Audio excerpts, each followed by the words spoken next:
मेरा नाम शीतल है। कभी कभी वक्त ऐसा आता है जब ज़िंदगी में बिल्कुल सब कुछ ठीक होता है, हमें कभी किसी चीज़ की परेशानी नहीं होती और शायद हम उन दिनों के बारे में नहीं सोचते जब हम पर मुसीबत आने वाली होती है। लेकिन जब मुसीबत आ जाती है तो हम सोचते हैं कि हमारे वो दिन बहुत अच्छे थे, जब हमें ना किसी बात की फ़िक्र थी और ना ही हम फ़िक्र करने की कोशिश करते थे। एक समय मेरा भी ऐसा ही था जब मैं बहुत खुश हुआ करती थी। हम 4 बहनें थे और मेरे 2 भाई थे। मेरे सबसे बड़े भाई, जिससे हम बहुत ज़्यादा मोहब्बत करते थे, जिन्होंने अपनी चारों बहनों को बहन समझकर नहीं पाला था बल्कि अपनी बेटियों की तरह उनकी परवरिश की थी। मम्मी पापा ने हम सबको बहुत अच्छे संस्कार दिए थे। हम सभी पढ़े लिखे थे।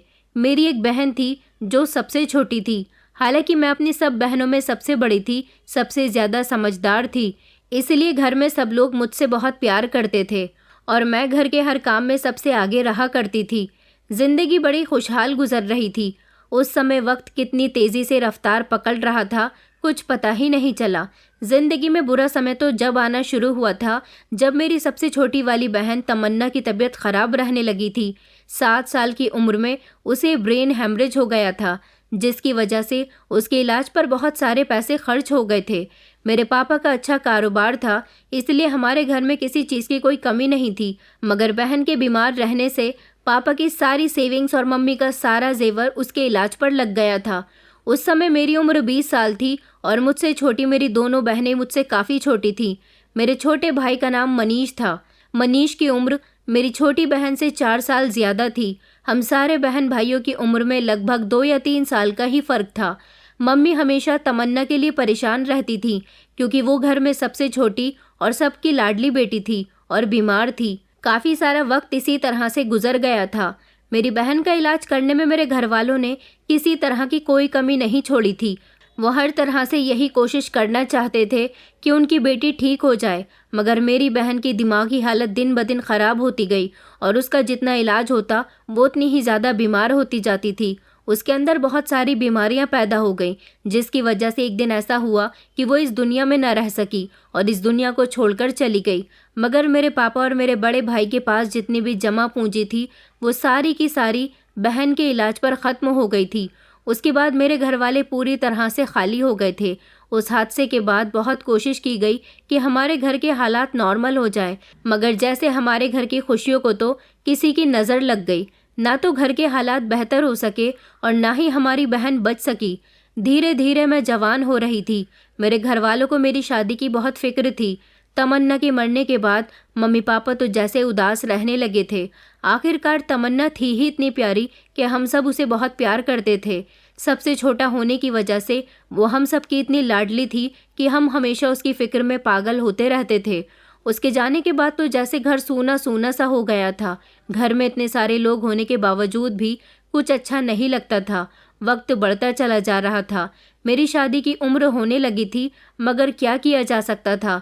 जब इंसान का वक्त ख़राब होता है तो शायद उसकी बेटियों की शादी भी नहीं हो पाती। उधर मेरे मम्मी पापा बीमार रहने लगे थे। उन दोनों का इलाज चल रहा था।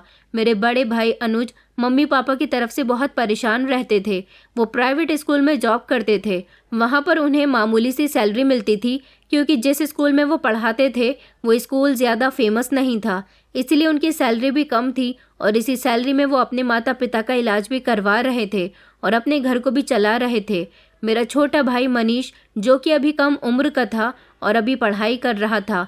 वैसे तो मेरे भाई के बाजू में इतना दम नहीं था कि वो अपने सारे बहन भाइयों की पढ़ाई का भी खर्चा उठा सके, लेकिन उनसे जितना होता वो सब कुछ कर रहे थे। फिलहाल हम लोग बड़ी परेशानी के दिन देख रहे थे। मम्मी पापा चाहते थे कि जल्द से जल्द मेरी शादी हो जाए और मैं अपने घर की हो जाऊं, क्योंकि उम्र निकलने के बाद बेटियों के ज़्यादा अच्छे रिश्ते नहीं आते। हम लोगों के घर के हालात इतने ख़राब हो गए थे कि रिश्ते तो मेरे अभी भी अच्छे नहीं आ रहे थे, मगर फिर भी मम्मी पापा को एक आस रहती थी कि हमारी बेटी जवान है, अभी अच्छे घर में चली जाएगी। मगर अभी मेरे भाग्य में शादी करना लिखा ही नहीं था। मेरी उम्र धीरे धीरे 35 साल हो गई। अनुज ने हम सब लोगों के लिए बहुत कुछ किया था, मगर एक दिन उन्होंने भी हमें अपना असली रूप दिखा दिया था। उन्हें ये नहीं पता था कि उनसे 2 साल छोटी उनकी जवान बहन अभी घर में बैठी हुई है और उन्होंने अपनी मर्जी के मुताबिक एक लड़की के साथ शादी कर ली थी। ये खबर सुनकर तो जैसे हम सबके पैरों तले से ज़मीन निकल गई थी। अभी हमारे घर के हालात ऐसे नहीं थे कि हम घर के एक और मेंबर को इस घर में बर्दाश्त कर सकते। मेरे मम्मी पापा तो चाहते थे कि जल्द से जल्द बेटियों की शादी हो जाए तो घर का बोझ थोड़ा कम हो जाएगा, मगर भैया ने ऐसे मौके पर शादी करके घर में एक और मेंबर को बढ़ा दिया था। ये बात किसी को भी पसंद नहीं आई थी। ऊपर से अपनी मर्जी के मुताबिक शादी करना, वो भी लड़की को उसके घर से भगाने के बाद, ये सब मेरे पापा को बर्दाश्त न हुआ। भैया जब अपनी पत्नी को लेकर घर आए तो पापा को बहुत गुस्सा आ रहा था, क्योंकि भैया की इस शादी से मेरे पापा की बहुत बेइज्जती हो रही थी। लोग कहते थे कि आपके बेटे ने लड़की को घर से भगाकर शादी की है। ये बातें सुनकर तो पापा भैया पर बरस पड़े, उन पर हाथ भी उठाया। भैया को घर से निकाल रहे थे, मगर मैंने उन्हें रोक लिया और कहा कि अब जो हुआ जैसा हुआ, आपको भैया को घर से नहीं निकालना चाहिए। मगर पापा थे कि किसी भी बात पर भैया को घर में रखने के लिए तैयार नहीं थे। मेरे लाख समझाने की कोशिशें बेकार रही थी। भैया की इस हरकत से मम्मी तो जैसे खामोश हो गई थी, और पापा थे कि अपना दिल पकड़कर बैठ गए थे, जिनको धीरे धीरे हार्ट अटैक आने लगा और वो बेहोश हो गए। भैया गुस्से में घर से बाहर अपनी पत्नी के साथ निकल गए थे, ये कहकर कि जिस घर में उनकी कोई इज्जत नहीं है, ऐसे घर में वो नहीं रहेंगे। और पापा का भी यही कहना था कि वो उनकी आंखों से दूर हो जाए और इस घर से निकल जाए। उधर मैं अपने भाई को दरवाजे की तरफ से आवाज़ लगाते रह गई थी, जिसने मेरी एक न सुनी थी, और इधर अपने पापा को तसल्ली देती रह गई थी, मगर वो भी इस दुनिया को छोड़कर चले गए। अब हमारे घर से एक एक करके हमारे सारे सहारे ख़त्म होते चले गए। मैं अपने परिवार को टूटता बिखरता हुआ नहीं देख सकती थी। मैंने उस कड़े वक्त में बड़ी मुश्किल से अपने आप को संभाला था और जैसे तैसे अपना और अपने घर वालों का गुजारा किया था। मेरी शादी तो ना हो सकी थी, मगर मैंने अपने भाई बहन को कभी किसी चीज़ की कमी महसूस नहीं होने दी थी।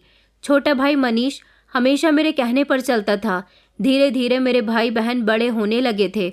मैं पढ़ी लिखी थी, घर में बच्चों को ट्यूशन पढ़ाया करती थी, सिलाई करती थी। मेरी मम्मी बीमार रहती थी और हमेशा यही कहती रहती थी कि हमारे इस हंसते बसते घर को क्या हो गया, न जाने अब हमारे घर में कब खुशहाली आएगी।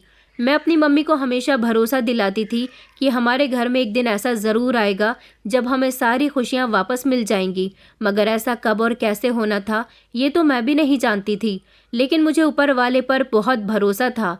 पापा के मरने के बाद हमेशा मम्मी बीमार रहने लगी थी। मुझे उनके इलाज की भी फिक्र लगी रहती थी। जैसे तैसे मैंने अपने छोटे भाई बहन को अपनी मेहनत की कमाई से जवान किया था। दिन रात मैंने सिलाई की और बच्चों को ट्यूशन पढ़ाकर जो पैसे कमाए थे, वो सारे ही पैसे मैंने अपनी माँ के इलाज पर और अपने बहन भाई के खाने पीने पर लगा दिया करती थी। मेरे भाई बहन तो जवान हो चुके थे। इतनी उम्र आने के बाद मेरी उम्र लगभग 37 साल हो गई थी।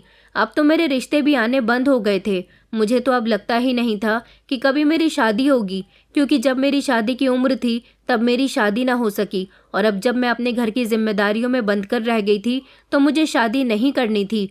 मनीष अब धीरे धीरे जवान हो रहा था, तो मम्मी को लगने लगा था कि वो अब हमारे घर का पूरा बोझ अपने कंधों पर उठा लेगा, अपनी बहन को आराम देगा।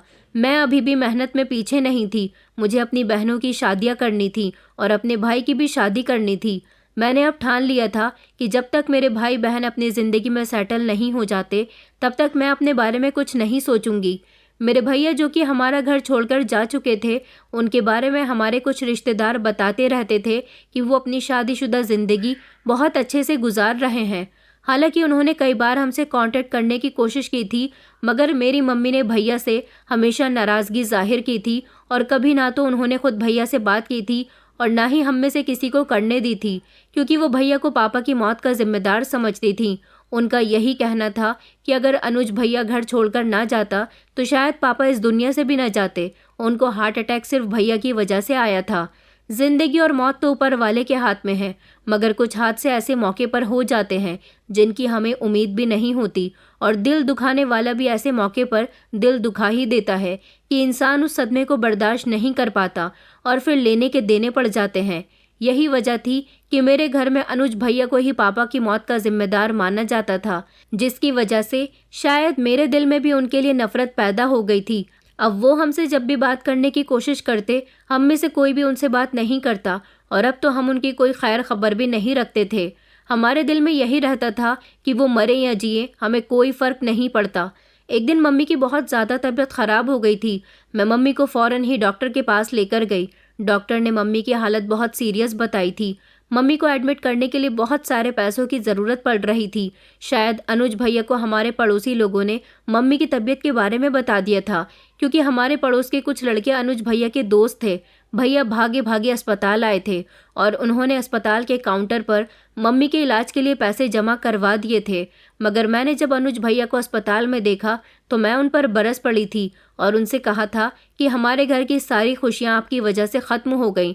अब आप यहाँ क्या लेने के लिए आए हो? भैया ने मुझे कोई जवाब नहीं दिया और वो अपना सर झुकाकर वहाँ से चले गए थे। मगर उस समय मुझे ये नहीं पता था कि भैया मम्मी के इलाज के लिए अस्पताल में पैसे जमा करवा चुके हैं, वरना मैं कभी उनसे पैसे न लेती। जहाँ मैं इतना सब कुछ कर चुकी थी, अपनी माँ का इलाज करवाने के लिए भी मैं कुछ भी कर गुजरने को तैयार हो सकती थी।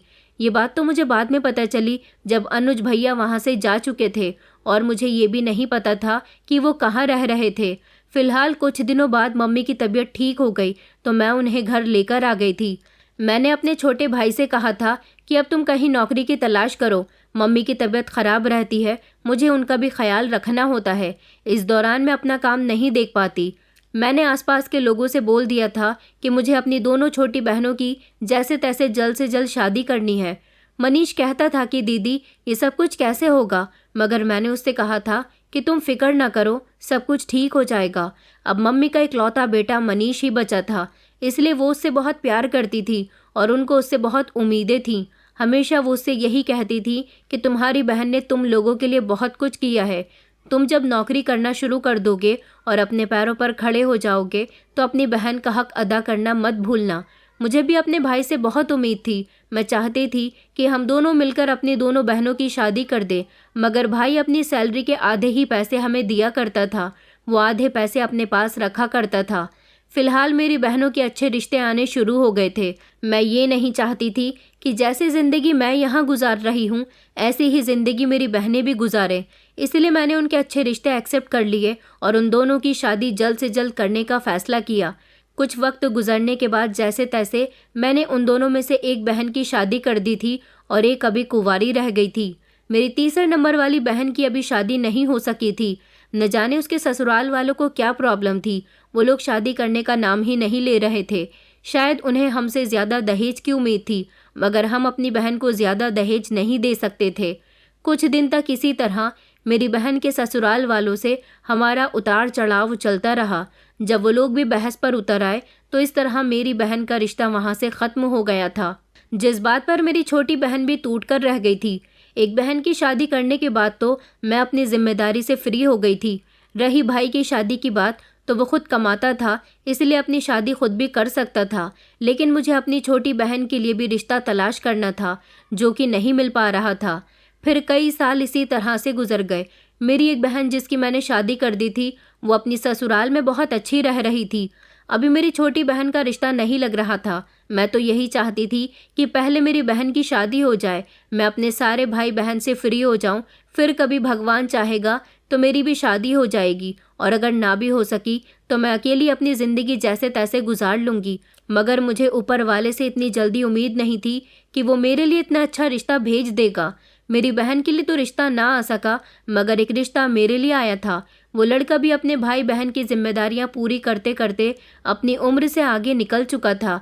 यही वजह थी कि उसकी भी शादी ना हो सकी थी, मगर उसके घर में किसी चीज़ की कमी नहीं थी। उसे एक समझदार और घरेलू लड़की की ज़रूरत थी और मुझ में वो सारी क्वालिटीज़ थी। जब मेरे भाई के दोस्त ने वो रिश्ता बताया तो मेरी मम्मी ने फ़ौरन ही इस रिश्ते के लिए हाँ कर दी थी, मगर मैं अपने भाई बहन को छोड़कर शादी नहीं कर सकती थी।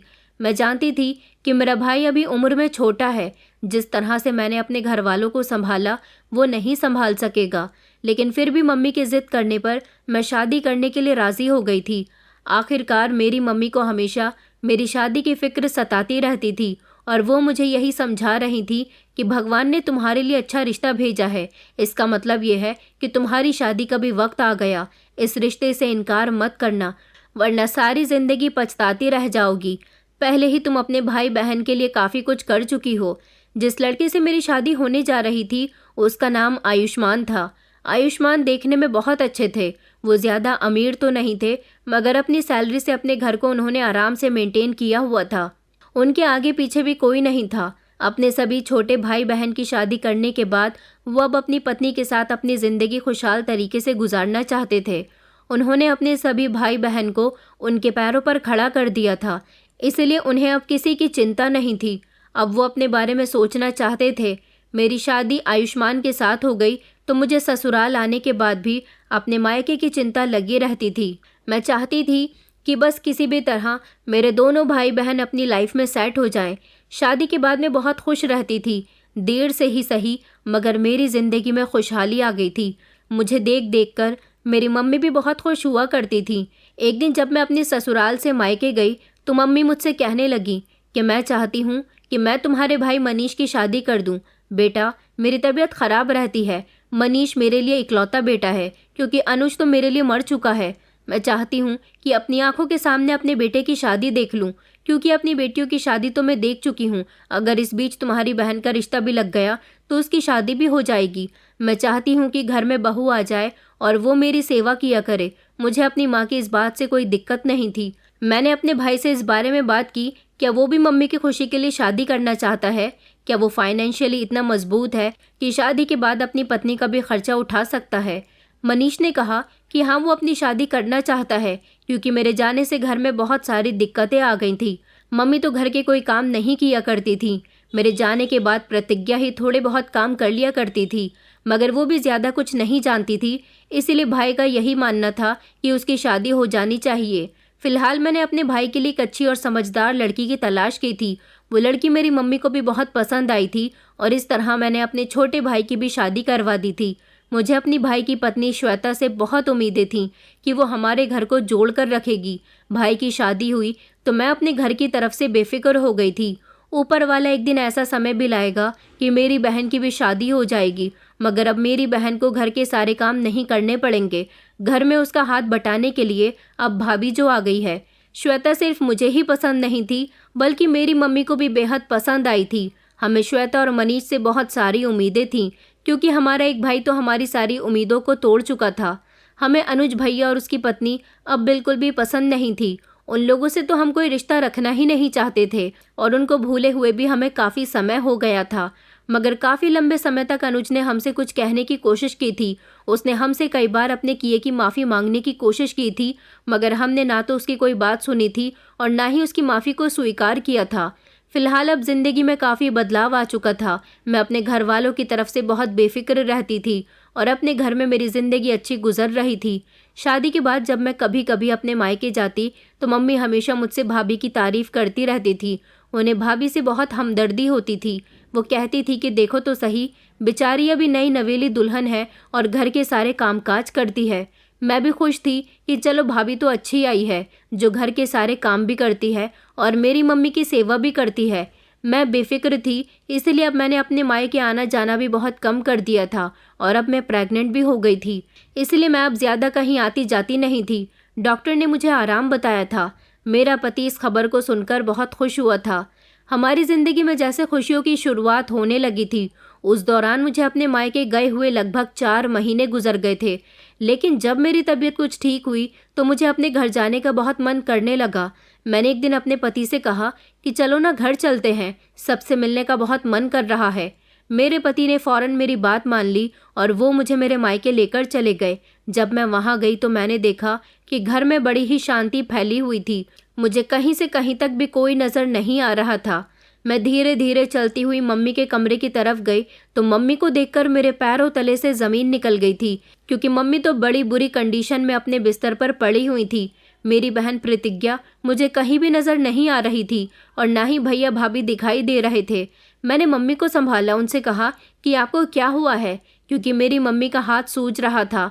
ऐसा तब होता है जब हड्डी टूट गई होती है या फ्रैक्चर हुआ होता है। मम्मी तो मुझे कुछ भी बताने की हालत में नहीं थी। मेरे पति कहने लगे कि घर में जाकर तो देखो ज़रा कि तुम्हारे भैया भाभी कहाँ हैं।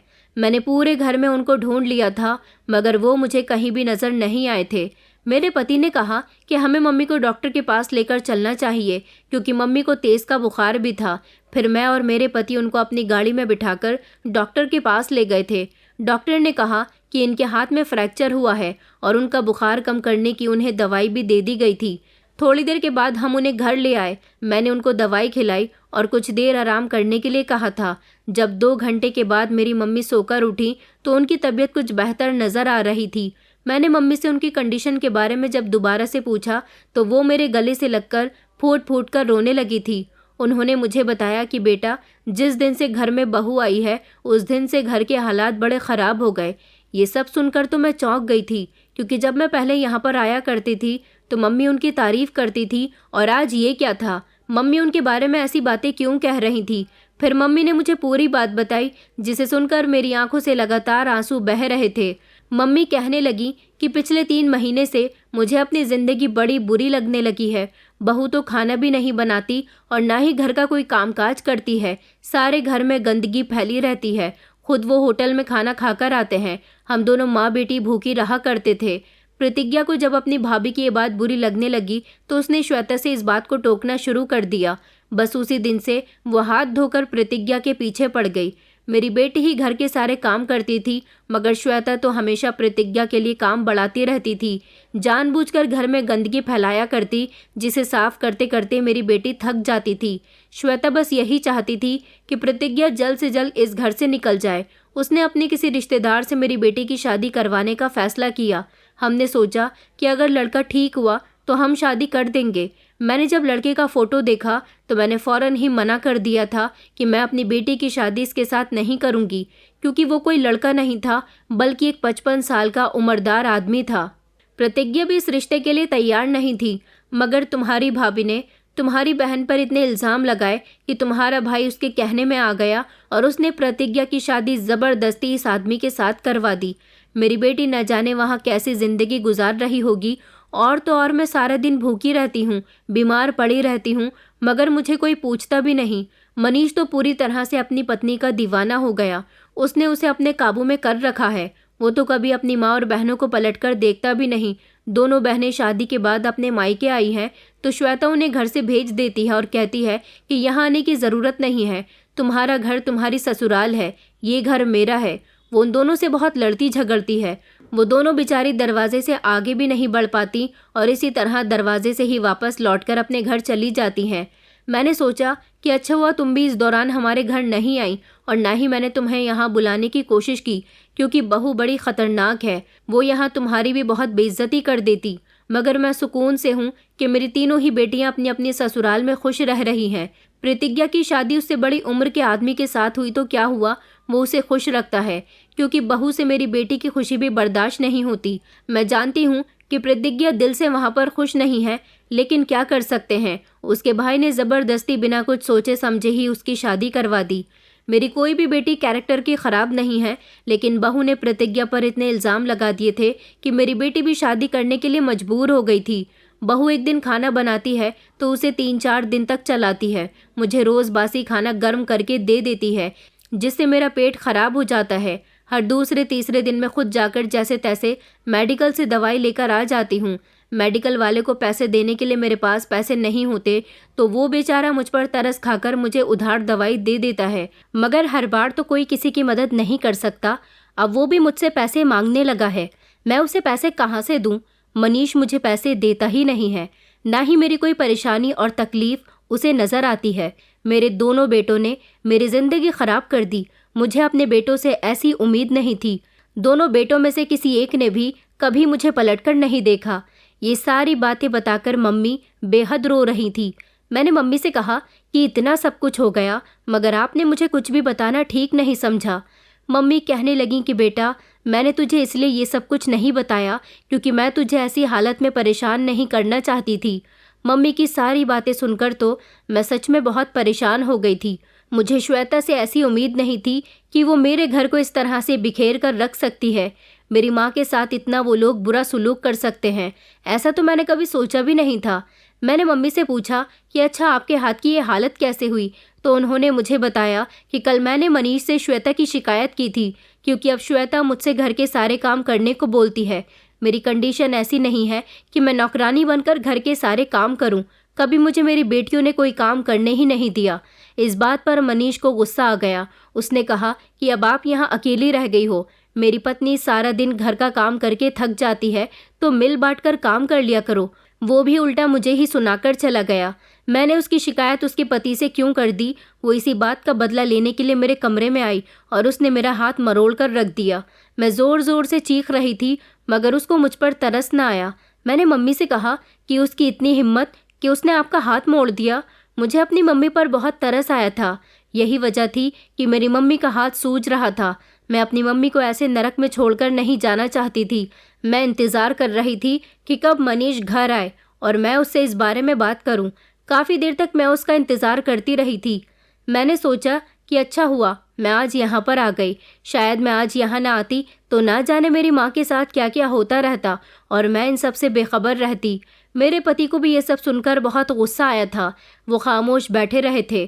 थोड़ी देर के बाद जब मनीष अपनी पत्नी के साथ घर में दाखिल हुआ तो मैंने देखा कि श्वेता के हाथ में बहुत सारे शॉपिंग बैग थे। मैंने कहा, तुम्हें शर्म नहीं आती? तुम घर से बाहर घूमते फिर रहे हो जबकि तुम्हारी माँ घर में बीमार पड़ी हुई है। श्वेता मुझे ऐसे देख रही थी जैसे मुझे अभी खा जाएगी।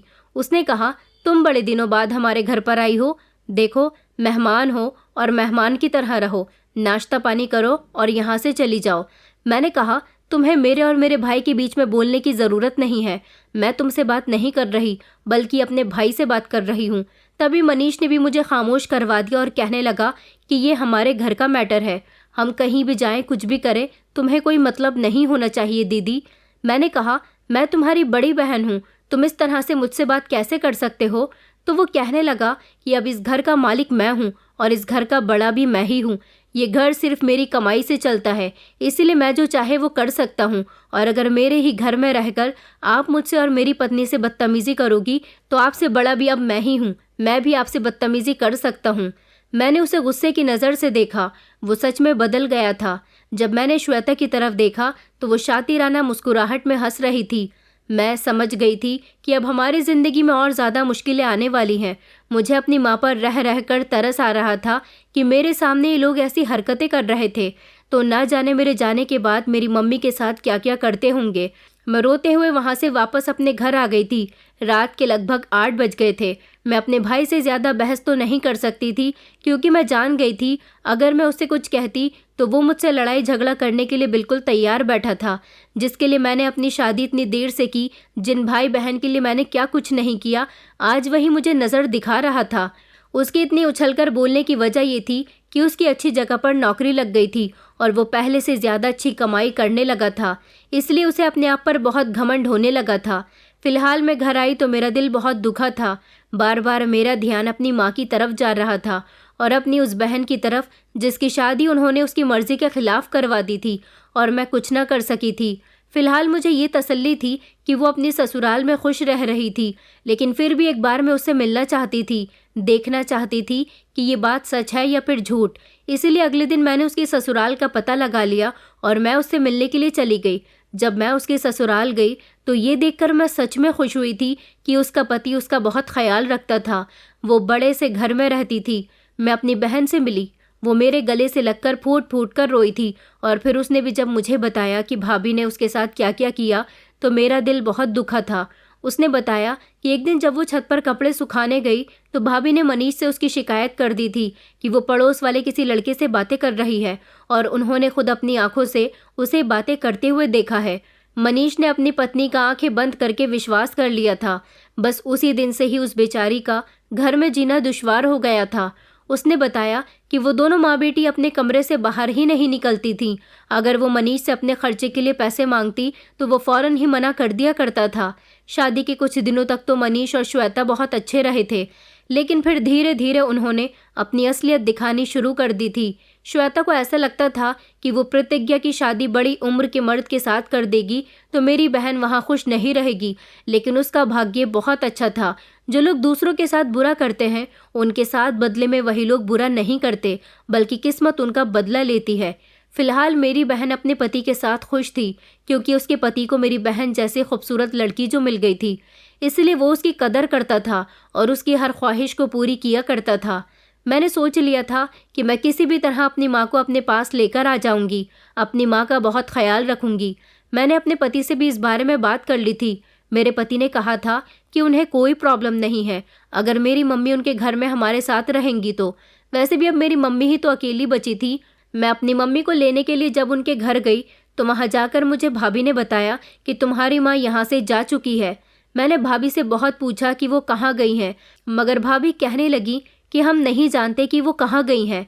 मैं तो इस बात पर भैया भाभी से झगड़ा करने लगी थी कि आपने मेरी माँ को कहाँ भेज दिया, मगर उन्होंने कहा कि हम सच में नहीं जानते कि वो कहाँ गई। हम दोनों तो पिछले 2 दिनों से शहर से बाहर घूमने के लिए गए हुए थे। मुझे ये बात सुनकर बड़ी हैरानी हुई कि घर में माँ बीमार पड़ी हुई थी और वो दोनों शहर से बाहर घूमने के लिए चले गए और मेरी माँ को अकेला छोड़ गए। मैं इस बात पर मनीष और श्वेता से बहुत झगड़ा करके आई थी।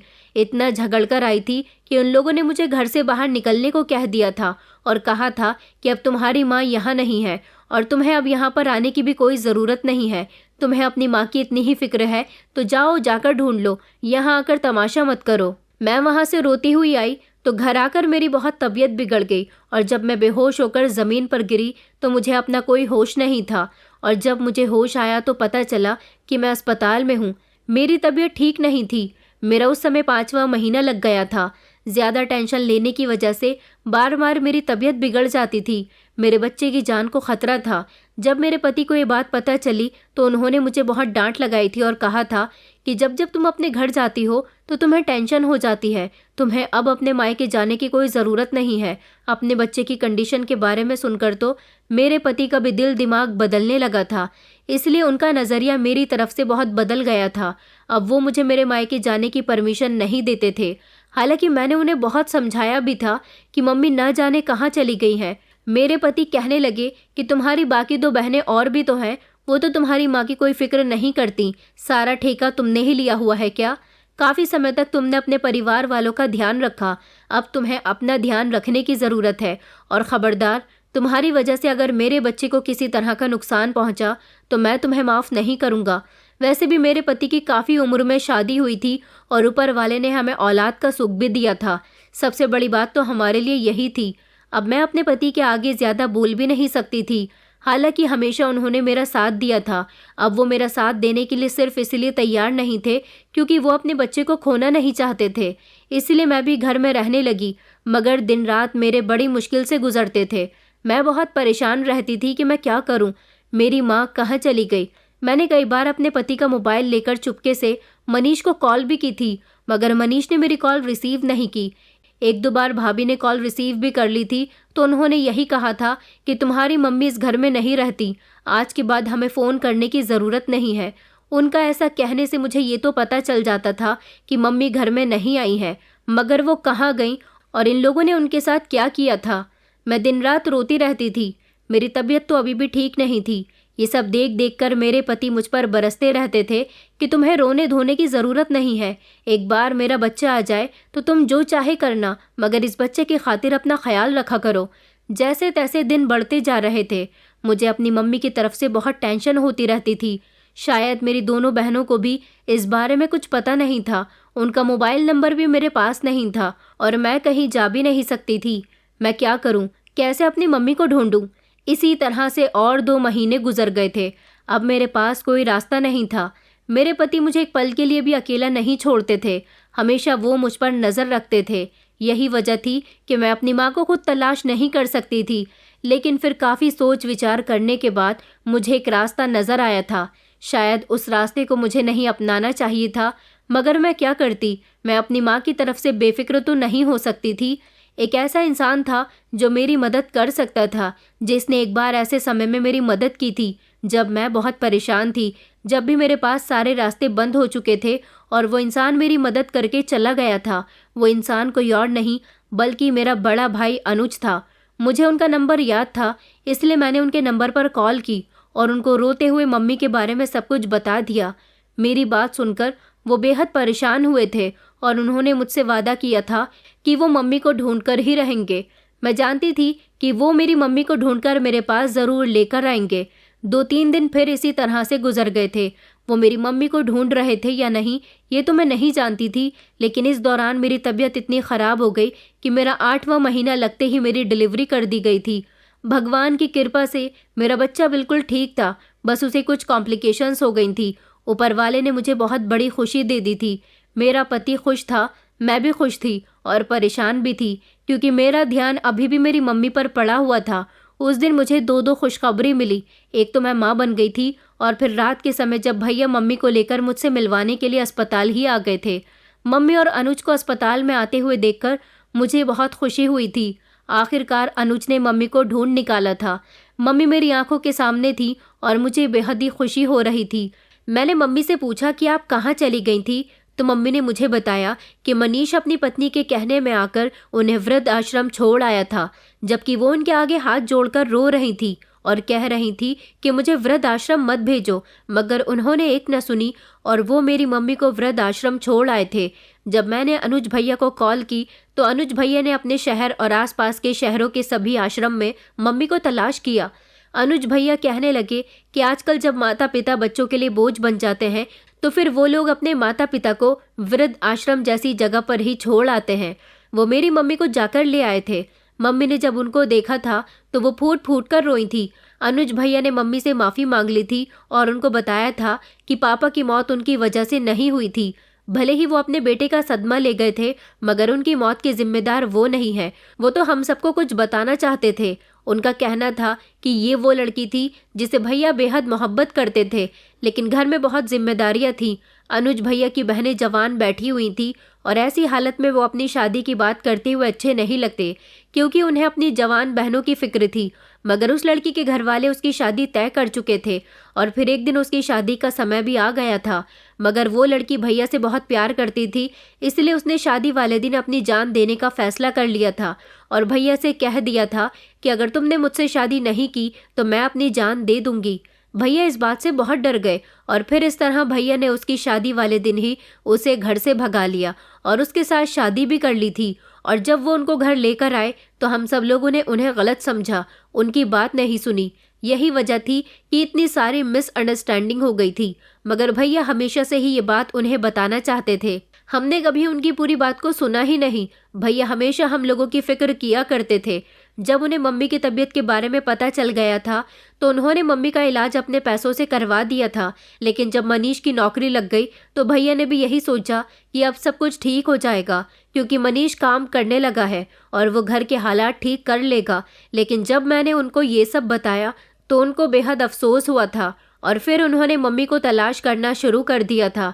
जब उन्होंने मेरी मम्मी की मदद की और उनसे रो रो कर अपनी गलती की माफ़ी मांगी और उनको सब कुछ बताया तो हमें समझ आया था कि अनुज भैया अपने माता पिता से और अपने परिवार से बहुत प्यार करते हैं।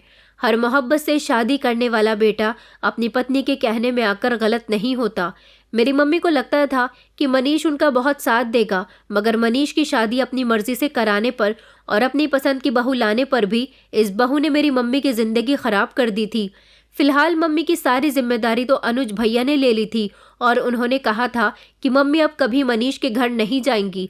मैं भले ही किराए के घर में रहता हूँ, अपनी पत्नी और अपने बच्चों का पेट पाल रहा हूँ, तो फिर अपनी माँ को क्यों अपने पास नहीं रख सकता। वो मम्मी को अपने साथ ले गए। उस दिन के बाद से मेरी मम्मी की ज़िंदगी तो बेहतर हो गई थी, मगर मैं हमेशा मन ही मन श्वेता और मनीष को कोसती रहती थी, जिन्होंने मेरी मम्मी के साथ ये सब किया था। और जब मैं उनसे पूछने गई थी कि मेरी मम्मी कहाँ है तो उन्होंने मुझे नहीं बताया कि वो कहाँ है। हम लोग खामोशी से सब कुछ सब्र करके बैठ गए थे, लेकिन हमारे सब्र का जवाब तो ऊपर वाले ने मनीष और श्वेता को दे दिया था। मैं अपने बच्चे के साथ बहुत खुश थी। मेरा पति भी मुझे बहुत प्यार करता था। उधर मेरी मम्मी अनुज भैया के घर में बहुत खुश रहती थी। धीरे धीरे मेरा बेटा 1 साल का हो गया। अनुज भैया मुझे भी अपने घर बुलाया करते थे। हम सब ने उनसे नाराज़गी ख़त्म कर दी थी।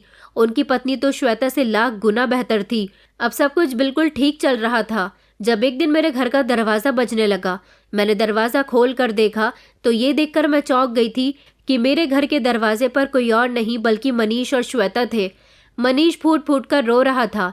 मैंने देखा कि श्वेता की हालत बहुत ख़राब थी। उसका आधा चेहरा जला हुआ था।